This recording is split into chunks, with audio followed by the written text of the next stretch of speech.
Utopia, that good place, a hope, a dream, always tantalizingly just out of reach. Utopia has been imagined 1,000 different ways.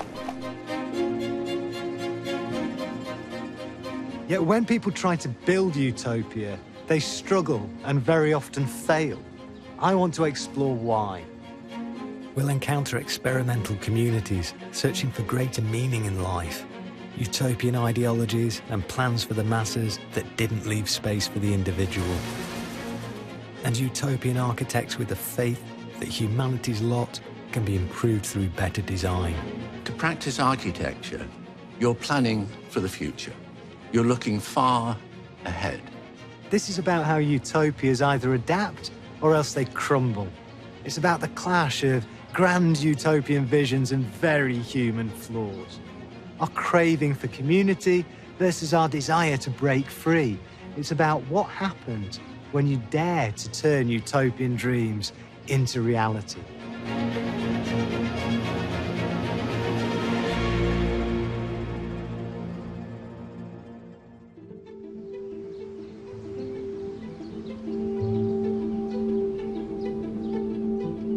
The term utopia, meaning no place or good place, was coined by the Tudor statesman and philosopher Thomas More. In 1516, More dreamt up a fictional society where there was no private property, an early welfare state, and communal meals. More's utopia is ambiguous and satirical, but also decidedly monkish.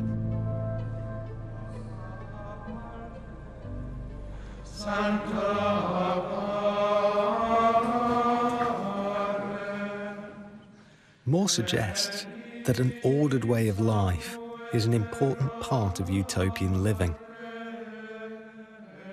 Here at Belmont Abbey near Hereford, this search for harmony is captured, it seems to me, in the repetitions of the monks' plain song.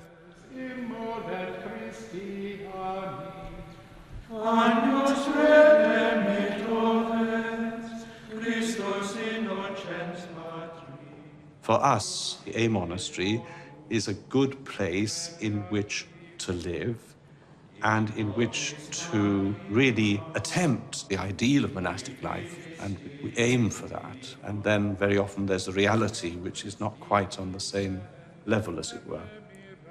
We struggle. 18 Benedictine monks live here, with a code that lays down all the fundamentals of how they live their daily life. The big decisions are made for them, freeing up their minds to think and to explore deeper questions about existence and meaning. We spend a great deal of our time reading and meditating the scriptures, praying, and trying to live according to the teaching and the example of Jesus Christ. And of course, Thomas More would have done the same in his own way in family life. For him, the family was like a small monastery, living in community, sharing everything, loving one another. A communal way of life, sharing space and food and wealth. By extolling monkish equality as the key value of a radical new society, More was being incredibly political in an age of kings and queens. In the years that followed, other religious thinkers came up with new ways of living and put them into practice in the real world. Persecuted in Europe, many radical Protestant sects found a more welcoming home for their communities in the wide expanse of the New World. From the Mayflower Pilgrims to the Quakers, America became a testing ground for their utopias.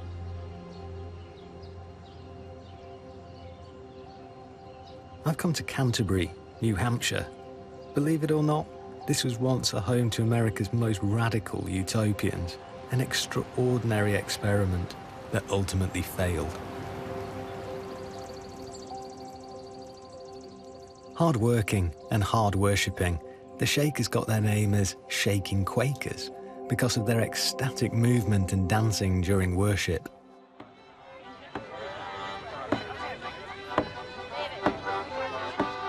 Canterbury, like other Shaker villages on America's East Coast, is now a living museum, a place for a fun family outing.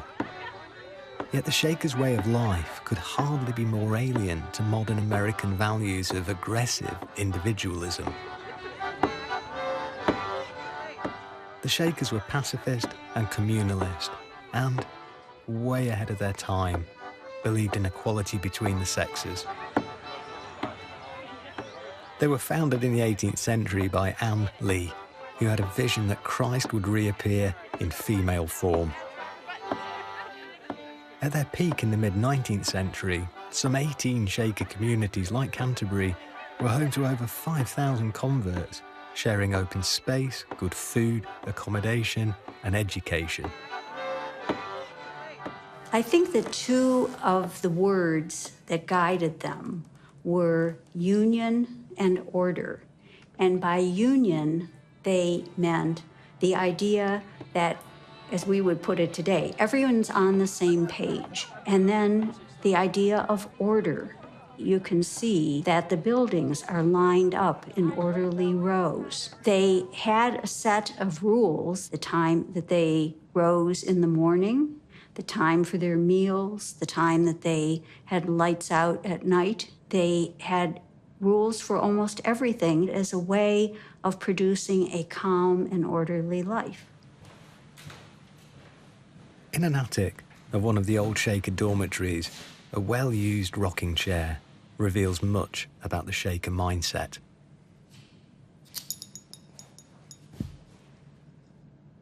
You know, to modernise, this looks beautiful, simple, but beautiful. It's got something Bauhaus about it, but to Shakers, that would have been a nonsense. They'd say, we're not interested in beautiful, we're interested in useful. That's all we're really interested in. If you make something absolutely useful, it's just a coincidence if it happens to be beautiful. It's like an aesthetic that doesn't care about aesthetics. It's wonderful, simple, airy, lightweight, super practical, easy to stow away, and just coincidentally delicious to look at. Nice chair. It's a huge irony, of course, that the clean-lined minimalist Shaker aesthetic has influenced commercial kitchen design and flat-pack furniture the world over. Because while their furniture conquered millions of homes, the Shakers are no longer here. The reason lies back in the founder, Anne Lee's, story. Her 4 children died in infancy. Convinced their deaths were divine punishment for sins of the flesh, her personal tragedy doomed this utopia. She bound the Shakers to one very fateful rule: celibacy. They were saying, if you follow us, we are offering you a path to a life free of sin, a heaven on earth. And their prescription for doing this was to give up the traditional bonds of matrimony, to live as brothers and sisters. The rigid rule of the group clashed with natural sexual urges and individual choice. Perhaps even more significantly, the vow of celibacy meant that the Shakers were unable to bring up their own children in their faith. Like monks, but without the weight of Catholic tradition behind them, the Shakers relied on new recruits, taking in orphans and teaching them their way of life. After the mid-19th century, cities began to grow. They were very attractive, especially to young people. So with opportunities to live a more modern life, and of course for young people, the opportunity to marry, to have a family of their own, became more and more attractive.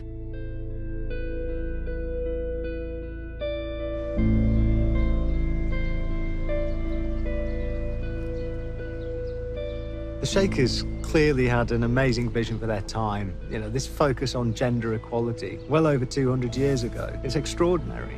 But on the other hand, there's a kind of flaw in the weave. This obsession with celibacy means that they can never reproduce, that the community is surely, inevitably, just going to collapse.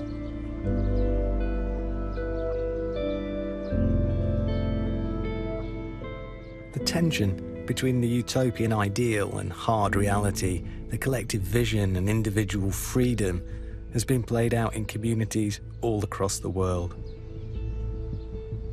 In rural Virginia, an eco-commune has become one of America's longest enduring experimental communities. Over 50 years, Twin Oaks has learned to adapt, to balance the needs of the group versus the individual. Like monks and Shakers before them, the 106 people who live here share everything: food, housing, and in Twin Oaks' case, childcare, and sometimes sexual partners. Unlike the old religious utopias, the founding principles at Twin Oaks were secular and highly rational.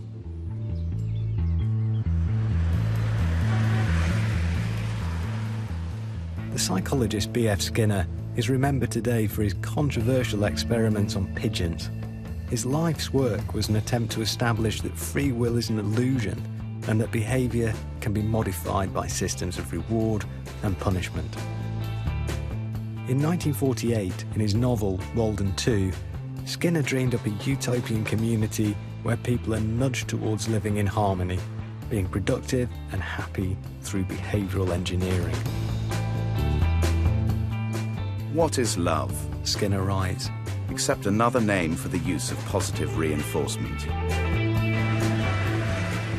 in 1960s America, amid anti-war protests, the beat poets and the emerging counterculture, people were dropping out to seek alternative answers to life's big questions. Psychology books setting out new ideas of the self boomed, and Skinner's behaviourist fantasy started to be read all over again. My mom and I were living in Los Angeles, and she read Walden 2, and she just sort of looked up and said, "Does this exist? This is what I want." In 1967, Josie's mother, Kat Kincaid, helped to found the Twin Oaks community. She was a low-level secretary with no college, a single mom. She had no prospects for a good career. So she wrote to B.F. Skinner and said, "So where is it? I'm ready." And of course he wrote back and said, "Well, sorry, there's no such thing." Then she saw an ad in a magazine that said, "Forming Walden 2 Community." And next thing I knew, within 2 or 3 months, we had packed up all our earthly goods and come out on a train. Well, people aren't equal. We don't pretend that they are. The idea of equality, we define it as no member envying or having cause to envy another member. Twin Oaks is one big experiment. Basically, Twin Oaks is setting out to do two things. One of them is to create a society fit for humans to live in. The other one is to create humans fit to live in that society. What was it like in the early days? It must have been incredibly hard work. You know, I mean, the Twin Oaks ran out of money in its first 2 months, and people had to travel 50 miles to go get jobs in order to bring enough money in. A whole bunch of people are leaving because there have been interpersonal difficulties, and how is the group going to survive? And I know my mother would just worry and worry.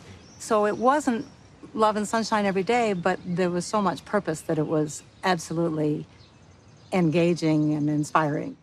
Work isn't just an aversive thing. Work is something that people really enjoy.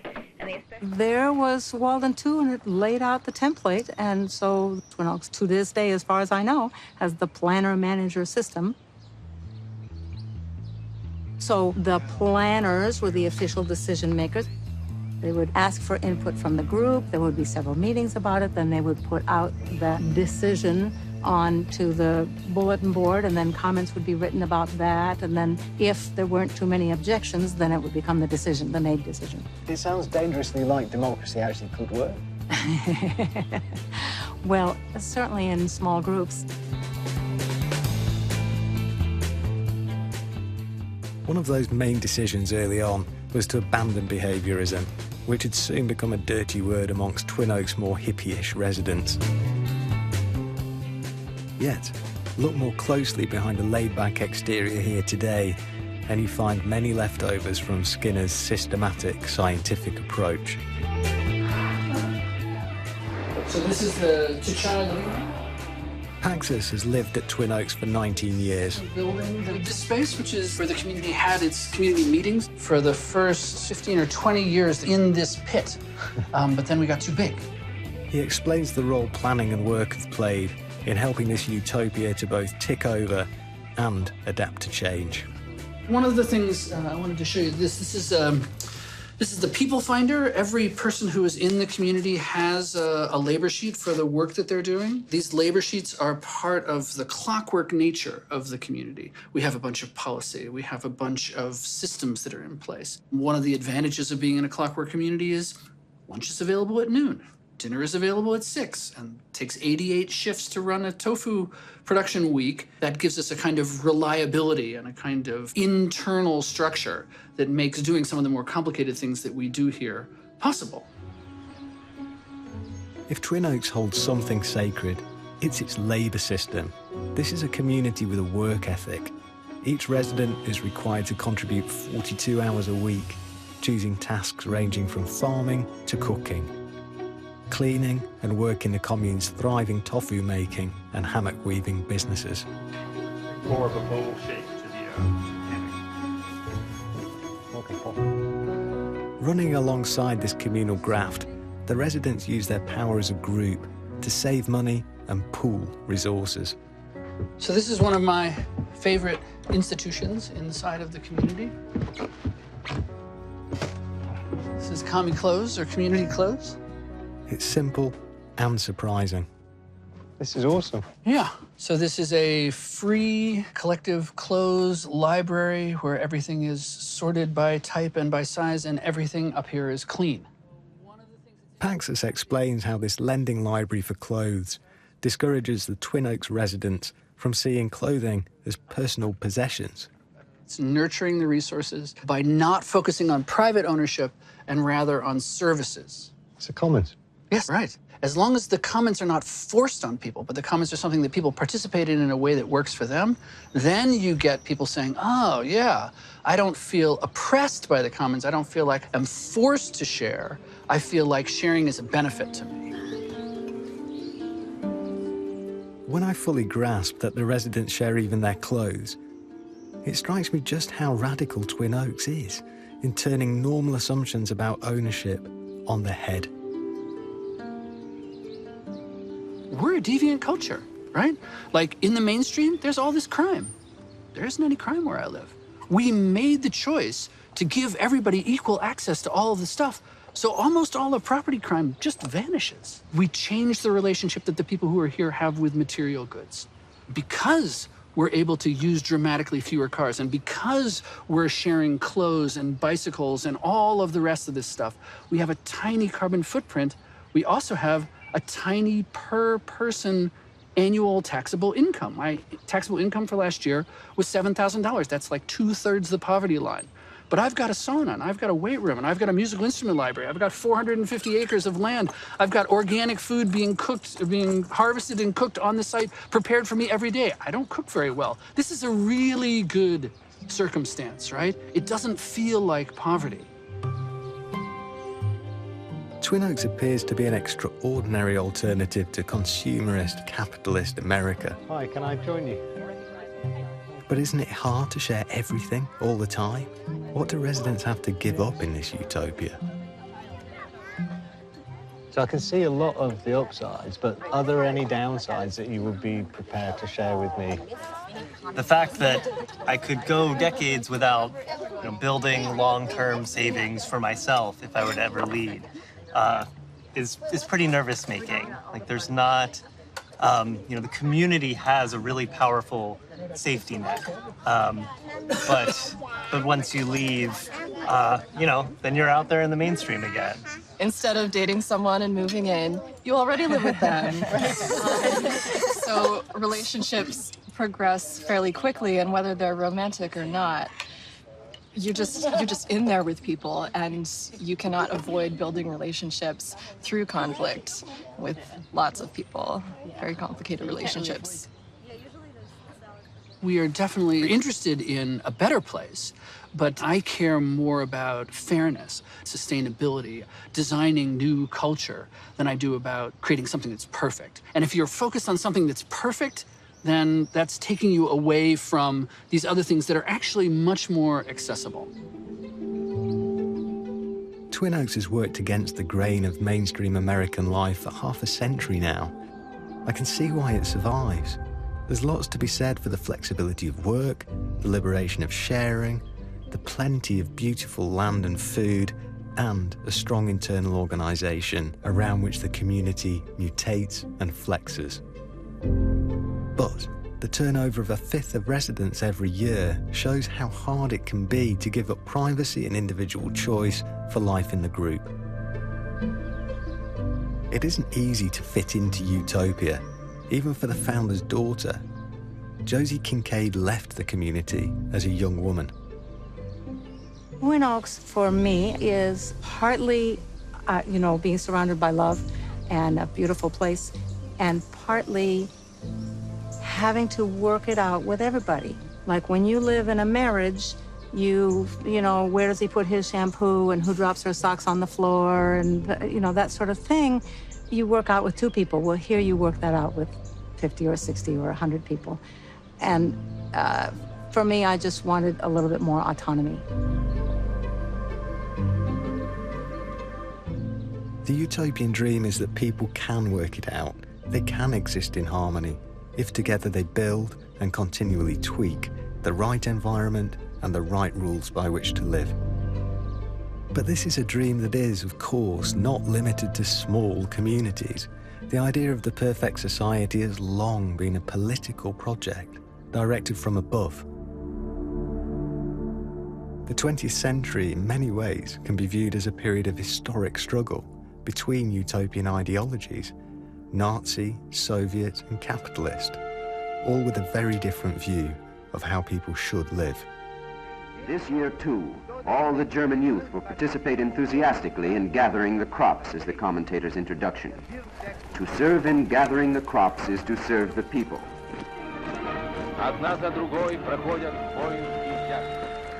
In the early 20th century, Utopia became a social experiment on a mass scale, often with unforeseen consequences.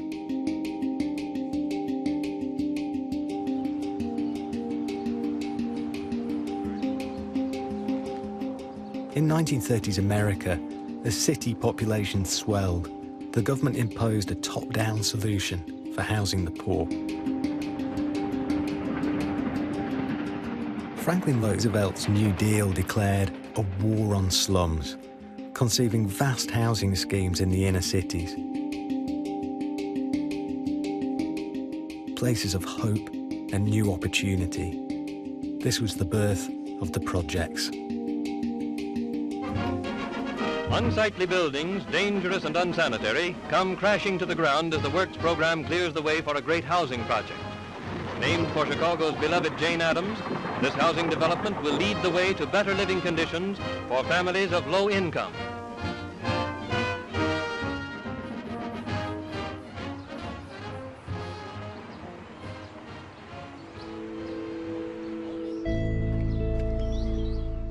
Keith McGee, founding director of the National Public Housing Museum in Chicago, takes me into a public housing block that still survives today.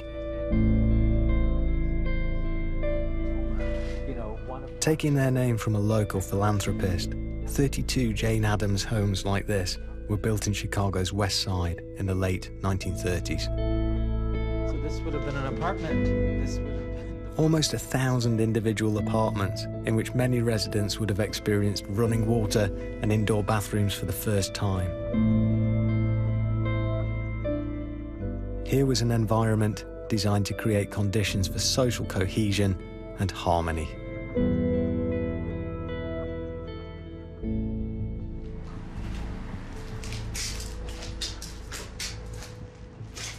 Keith, this is such an evocative space. And what do you think it would have been like living here back in the 30s, 40s, 50s? In the 30s, 40s, 50s, I think you would have imagined or experienced the diversity of people who are poor and working class people.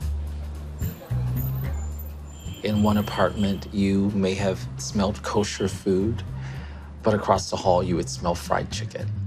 And so it was the people from down south, immigrants who came to America, who were all finding a place to settle and to ultimately call home. This is a melting pot. It sounds so full of promise. What happened to make this block a derelict shell? The planners had overlooked the tension between the group and the individual.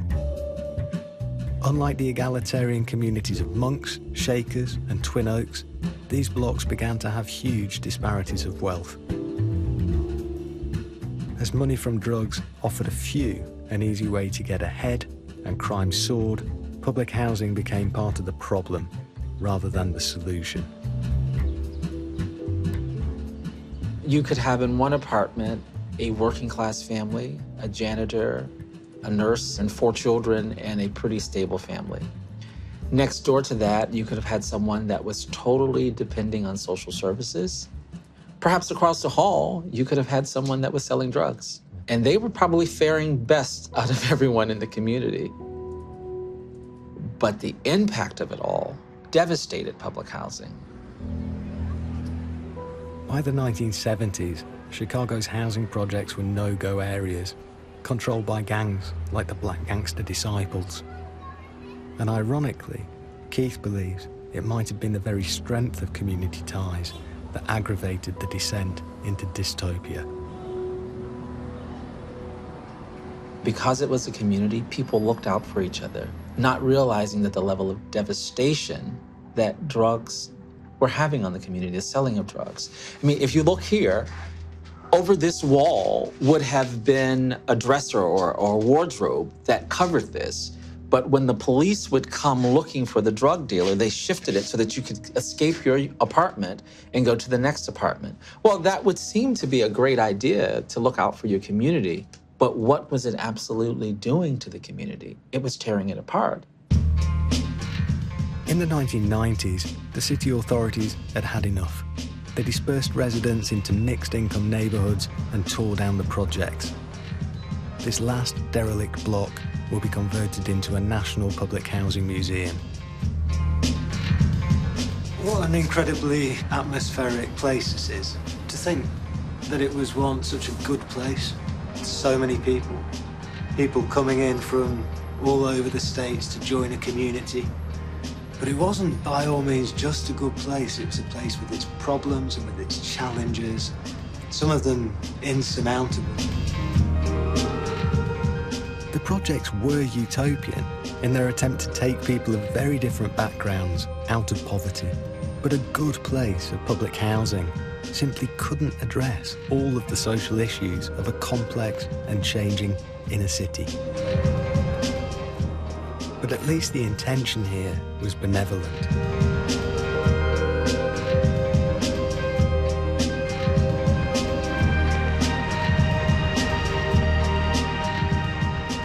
What if the utopian ideology is not so well-intentioned?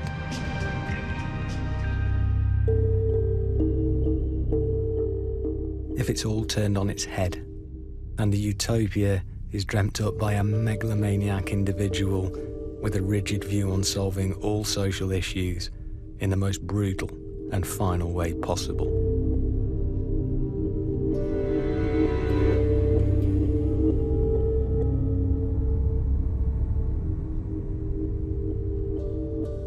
There's no doubt it's somebody's utopian vision, but it certainly isn't mine. It's vast, it's ambitious, but I can't help wonder, where's the human in all this? Where's the human scale? To walk down this avenue would make you feel tiny, almost irrelevant, constantly flanked by these overbearing buildings. You get down into this ceremonial plaza with these vast superhuman figures towering over you, gather with 180,000 people in the biggest building on Earth to hear one voice. Utopian vision, but at what cost? Als Träger seines besten Blutes fühlen, Und dieses Wissen Adolf Hitler dreamed of making Berlin the capital of the world.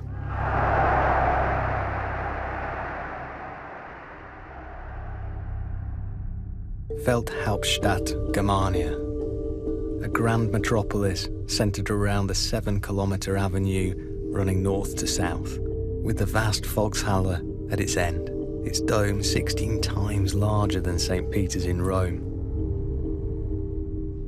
Hitler obsessed over the models, based on his own sketches. Throughout the war, as Allied bombs flattened the real city, he'd make torchlight visits at night to pore over his utopian toy town. Meanwhile, tens of thousands of prisoners died in SS-run labour camps, quarrying the granite needed to build the Nazi fantasy capital.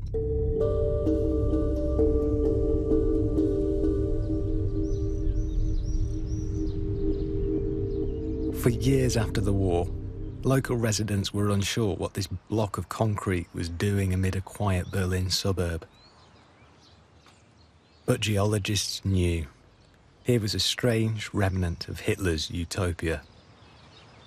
These are the final material remains of a Nazi vision of a Germania that was going to last for 1,000 years. 12,000 tons of concrete, towering over you like a nightmarish tombstone. Built by forced French labour, it runs deeper underground than it does above.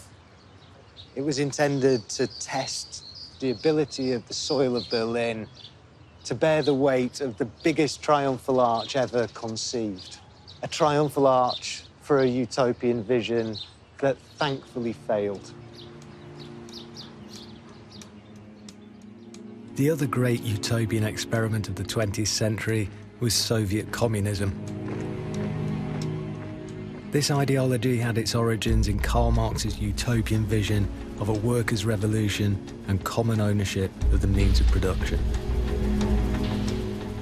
The Soviet utopia also attempted to reprogram society through design and architecture.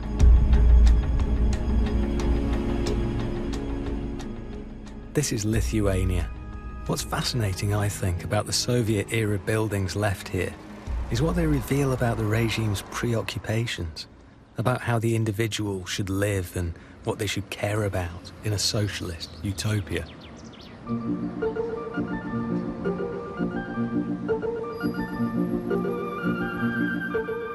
From the 1970s, we get this. A futuristic, exuberant statement in concrete.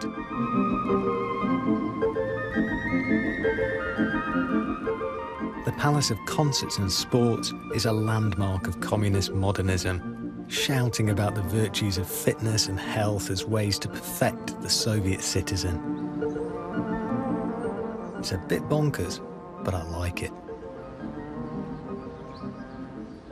There's something incredibly organic about this Brezhnev-era building, this temple to sport. You've got these kind of gills down the side of it, made out of this textured concrete. It's like coral. The broken panes of glass are almost like shed fish scales. You've got organic marks left by the wood shuttering to build the concrete structure. It's like a creature rearing out of the sea. A massive celebration of the monumental achievements of Soviet athletes.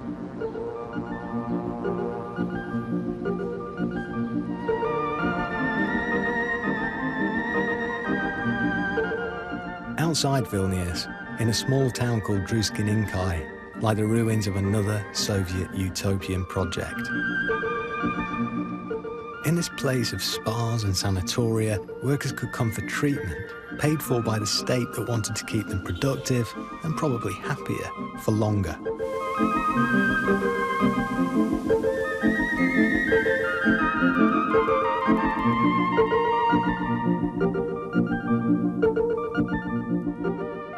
The abandoned Spa Namunas dates from the 1980s. It would once have accommodated thousands of guests. Across the Soviet Union, there were hundreds of these spa towns. This particular spa town in Lithuania used to get almost 500,000 visitors a year. There is something somewhat pathetic about this place today, but it's not a massive leap of imagination to picture it teeming with families enjoying their summer holidays. Those who'd come here, having worked in arduous industries like mining, might get a fortnight away to enjoy the Black Sea mud baths and the saunas and the whirlpools, the fruits of a Soviet utopian vision of working together, but also playing together. Housing the workers was another key drive of the Soviet project. This is the Lazdinai estate on the outskirts of Vilnius. In creating this complex of 3-bedroomed apartments, the local Lithuanian architects expressed a little freedom from central Russian control, innovating the site of blocks to fit around the local woodland.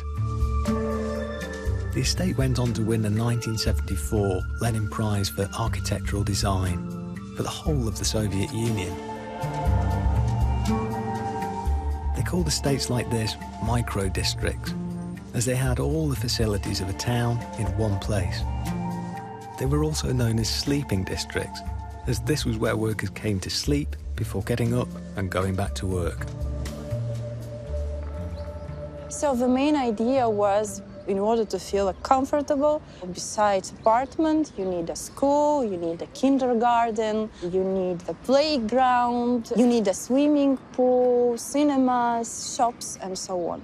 So it sounds wonderful, but when people moved in, did they find that living here was quite as perfect as the architects might have imagined? People were quite astonished, why it's so located so far away, just in the middle of nowhere, so it was a problem to get to the work. As well, when the time was passing, people were disappointed with the quality. Like walls were not straight, the windows were very bad, the whole construction wasn't regular. There was even a joke that it was really a difference if the building was built in a summer or in the winter, because in winter it is cold, so architects, the builders, were working very fast, so the quality was much lower. Okay. So sometimes in the West there's a bit of a reductive view of the Soviet Union. It was all bad, everything was awful. But actually, for the people who lived here, what do you think their view might be today?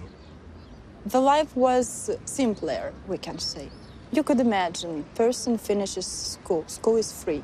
Person goes to university, university is free. Person is getting the free healthcare. And then he gets married and he has work, so he's given an apartment for free. So it's not like nowadays you spend all your life earning for the apartment. But you have already apartment and you can earn for something else.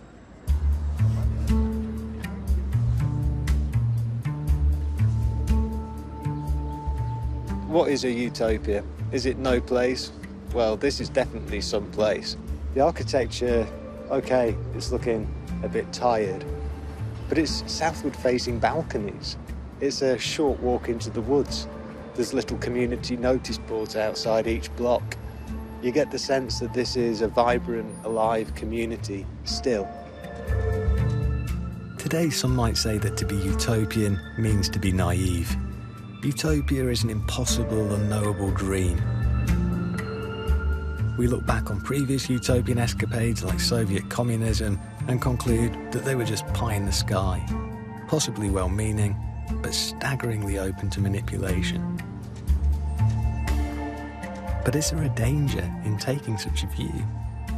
Utopian visions rise and fall, but what makes them interesting, I think, and perhaps valuable, is their ability to inspire radical and innovative new design. On a pilgrimage to find utopia, sometimes you find staging posts in the most unexpected places. Attempts to build something better that might not have worked in themselves, but the drive behind them can still be celebrated.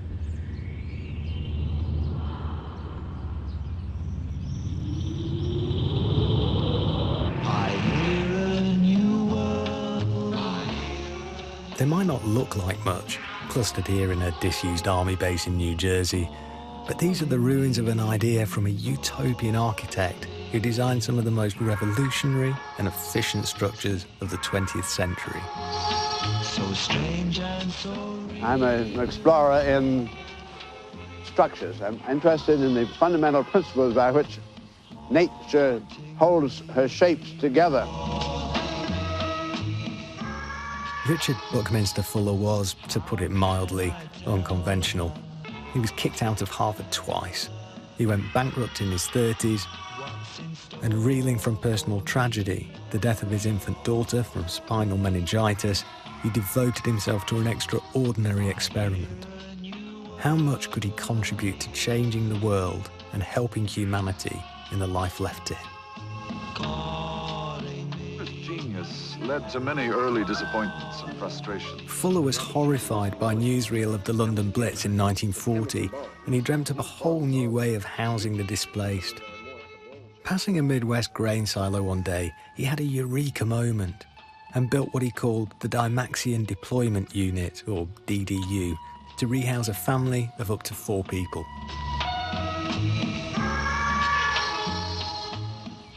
Fuller coined the term Dymaxion, a combination of dynamic, maximum and tension, to sum up what he wanted to achieve: maximum gain of advantage from minimal energy input.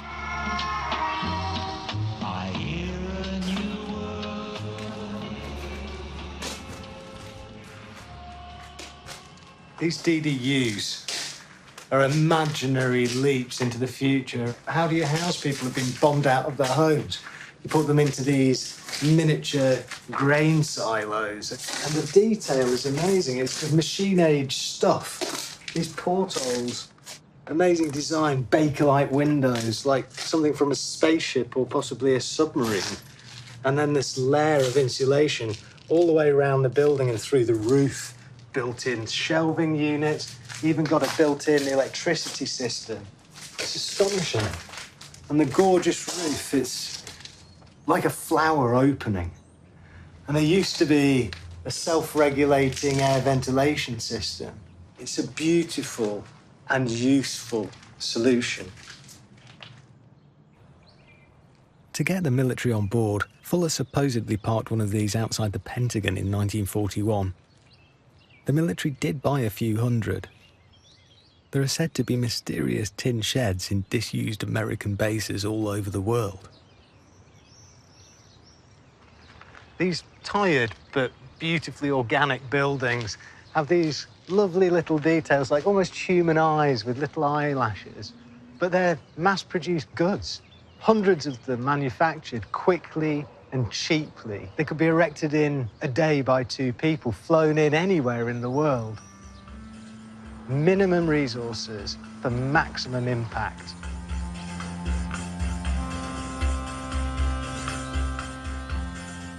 For years, nobody knew what these units here were. The scorched ones were used for munitions testing. A sad end for this project, perhaps, but Fuller had many other influential ideas. Buckminster Fuller's utopian legacy has been profound, shaping architectural thinking today, in particular with his concern for the preciousness of the planet's resources and space. Buckminster Fuller's revolutionary supercity is a huge but graceful angular floating platform. Like most of Fuller's ideas, it has a mathematical feel about it. Well, this is designed so that we can take a whole, this would be, for instance, a complex of the little mobile homes. And a giant crane would pick these up off the water, and they could be slid in here. This is the Triton City project. Yeah, this is the Triton City project. The architect, Shoji Sadao, was a long-term collaborator with the man he affectionately calls Bucky. It would require about 5,000 inhabitants to really form a community. It was a project based on the fact that most of the large urban cities in the U.S. are near large bodies of water, and rather than trying to build on the land around these bodies of water, you create your own land by these floating platforms. This is a very young you. And Buckminster Fuller. Yes, this is Bucky and me in front of the Southern Illinois University Religious Center. The Southern Illinois University Religious Center is a classic example of Buckminster Fuller's most famous invention, the geodesic dome. This is the architectural structure that can enclose the most space with the least material, and it's conquered the world. Domes dot the globe, including the monumental US Pavilion at Montreal's Expo 67 and the Aviary at Queen's Zoo in New York.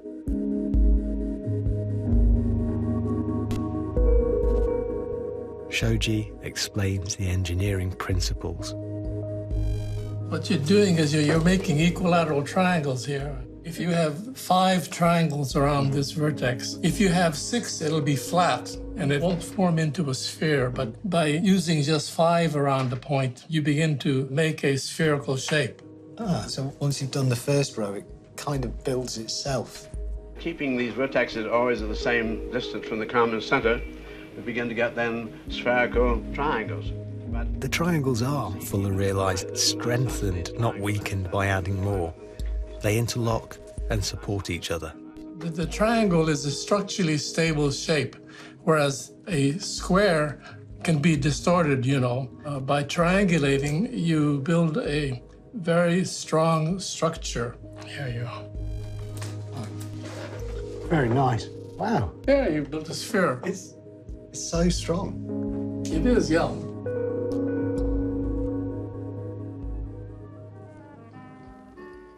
Strong and efficient, Fuller's concept of the geodesic dome is now being considered as the basis for habitats on the Moon and Mars.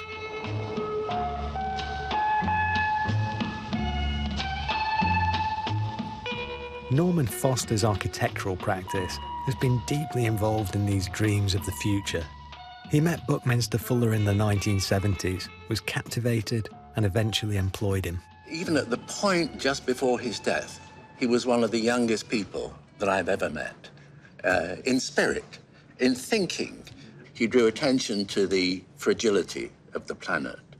He's arguably the first green architect, before green was ever invented as a kind of, buzzword. I think I detected a little bit of influence of the geodesic dome elements of some of your buildings. Is that fair? Well, the one over there has...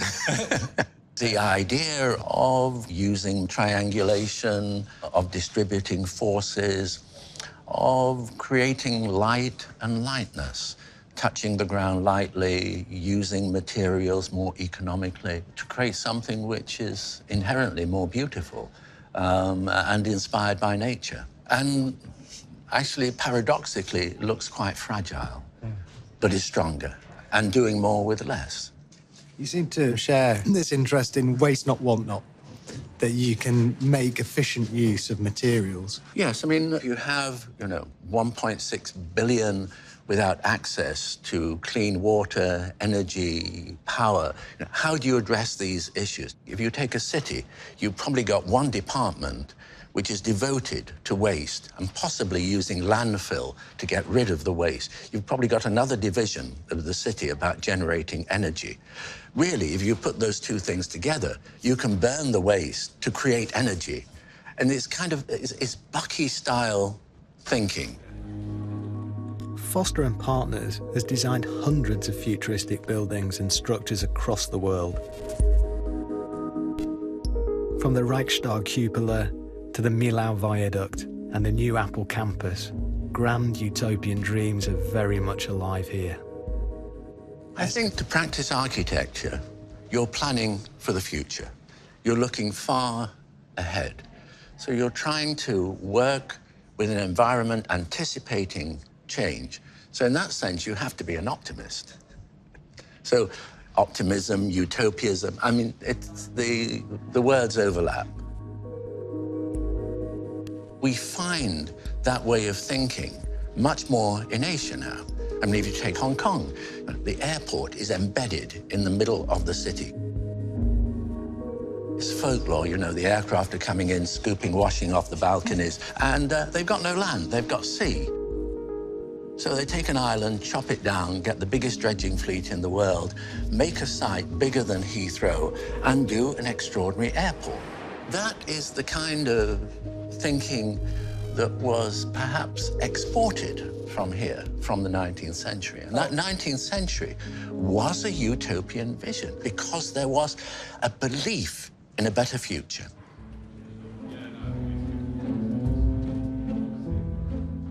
While the utopian architect envisages extraordinary transformations, grand plans on a global scale, I still wonder which utopia works best to actually live in every day.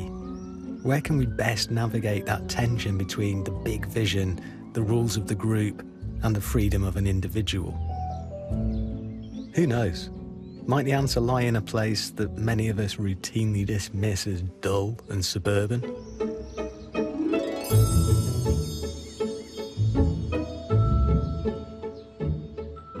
Perhaps it's time to put aside prejudices and look afresh at a garden city in the English home counties.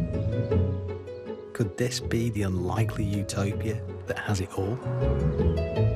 The Garden City movement was the brainchild of Ebenezer Howard, a 19th century visionary who came at the questions of how we should live by rejecting the overcrowding and pollution of big city life.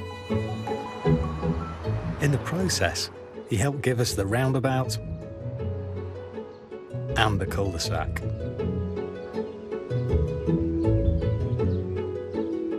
Howard had experienced country life in rural Nebraska and the difficulties of the city when, as a reporter, he'd watched Chicago recovering from the Great Fire of 1871.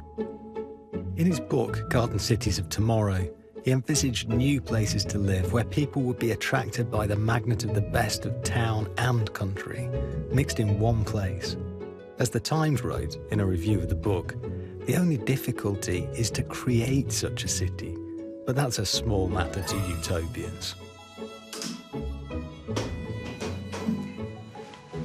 So this is one of our stores where we keep most of our plants. Vicky Axel is curator of the Garden City collection. Oh, wow.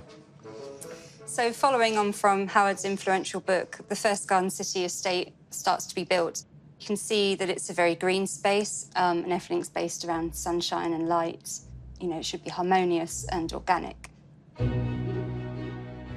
Howard was extremely precise in his vision of the Garden City. 6,000 acres of rural land was to be purchased, with 1,000 set aside for the city, and the population was not to exceed 32,000. The roads would be wide and laid out in a radial pattern. So here we have the plan so far in 1910, so it's 7 years into the Garden City. The striking thing is all the roundabouts. By not having a grid layout, essentially, when lots of roads meet, they need something that's going to help manoeuvre traffic and people around. So they come up with a roundabout, and early on they actually have to have signs to remind people to keep left because people are either driving straight over the top or going the wrong way around. Letchworth was part of the enlightened late 19th century trend away from terraced housing because one of its planners, Raymond Unwin, calculated that back-to-back terraced streets were not an efficient use of space. Why so many cul-de-sacs? It's based on Raymond Unwin's paper, Nothing Gained by Overcrowding. Says if you have just one road that enters, then you can have these lovely radial gardens in that same square acreage.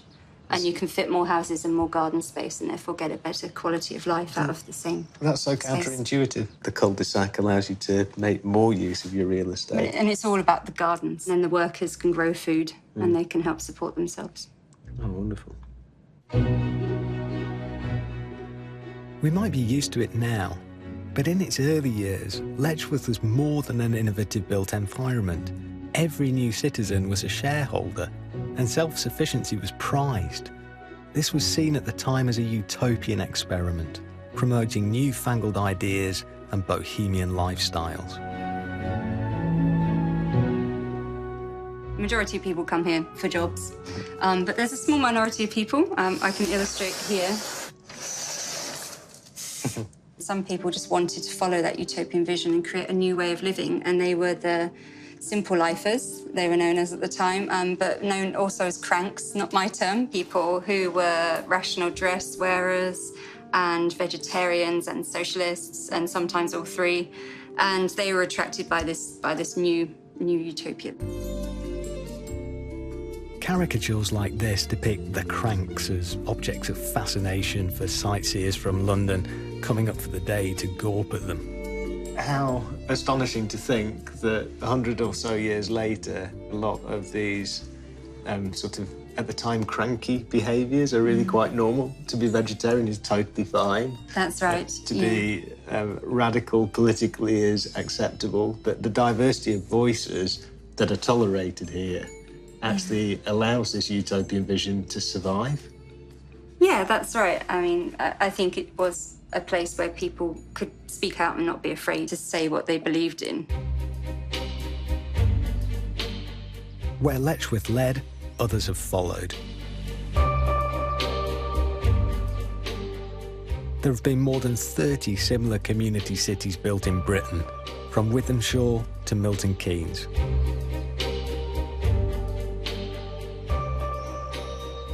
Ebenezer Howard's utopian vision of Letchworth, over 100 years old, is still kind of evident here. These intimate streets that flow off grand avenues with their beautifully tended gardens seem to suggest that this is a community that really cares about its environment still. A survey that was conducted in 2015 found that only 3% of the population were unhappy. Maybe their lawnmowers were broken. As utopias go, perhaps garden cities set a lower bar than the strictures of monastic life or mass housing projects, be they socialist or capitalist. Yet garden cities might provide a kind of utopia that works on the human scale, helping to build a sense of community while still offering privacy, freedom and space. And they do seem to have been flexible enough to adapt to changing times. But the question remains, could garden cities ever really be built on a scale that would meet the need for decent housing for all, so often felt most acutely in towns and cities?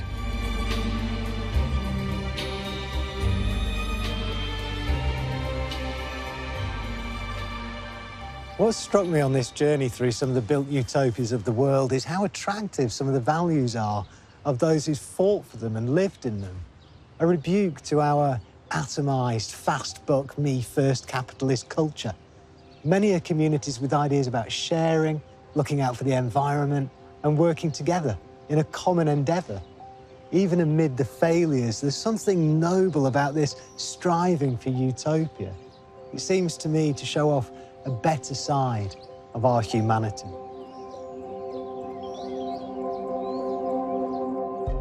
In the next episode, I'm going to go and see the Northern Lights. The search for the utopia within. Ah, that's beautiful. Authenticity. Koali music is a cosmic quest in search of the beloved. The craving for perfection. I think it's really beautiful. You could call it the aha moment, that moment when you go, wow. The moment of transcendence. If I'm reading a crowd, I can build like an entire emotion